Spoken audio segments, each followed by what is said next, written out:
এই মায়ের চোখের পানি যাতে বিফলে না যায়। রেটিনা ব্লাস্টোমা ক্যান্সার আক্রান্ত, চিকিৎসাটা যে আমি চালাই যাব আমার দ্বারা আর সম্ভব না। মানুষ মানুষের জন্য, জীবন জীবনের জন্য। আসসালামু আলাইকুম। আমি এখন বর্তমানে আছি ঐতিহ্যবাহী ব্রাহ্মণপাড়া কল্পবাস ছোট্ট শিশু সাজিদের বাসায়।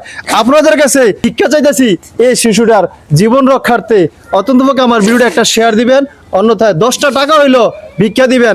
এক সহজে কেউ সোশ্যাল মিডিয়াতে আসে না, কত টাকা কত জায়গায় নষ্ট করে ফেলেন। এই ছোট্ট বাচ্চাটার জীবন রক্ষার্থে আপনাদের কাছে সাহায্য চাইতেছি, একটু সহযোগিতার হাত বাড়ায় দেন। এই বাচ্চাটার বয়স মাত্র 6 মাস, দুনিয়া আলো দেখতে পারতেছে না।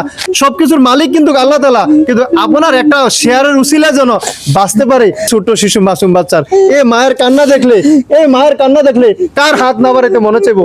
আপনাদের সকলের কাছে অনুরোধ করতেছি, জন্মের পর থেকে চোখ পরীক্ষা করি, রেটিনা ব্লাস্টোমা ক্যান্সার আক্রান্ত, তারপরে চোখটা ফালাই দেওয়া লাগছে।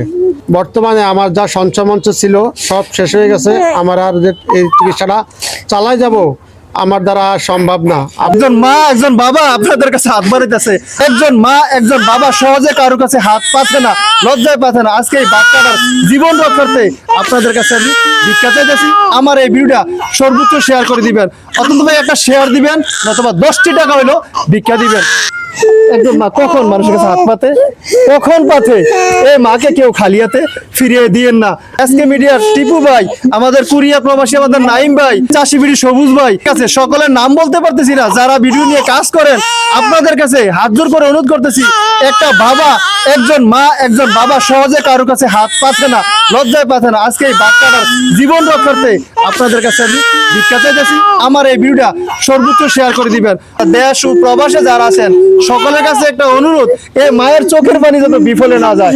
ধন্যবাদ সকলকে। আসসালামু আলাইকুম।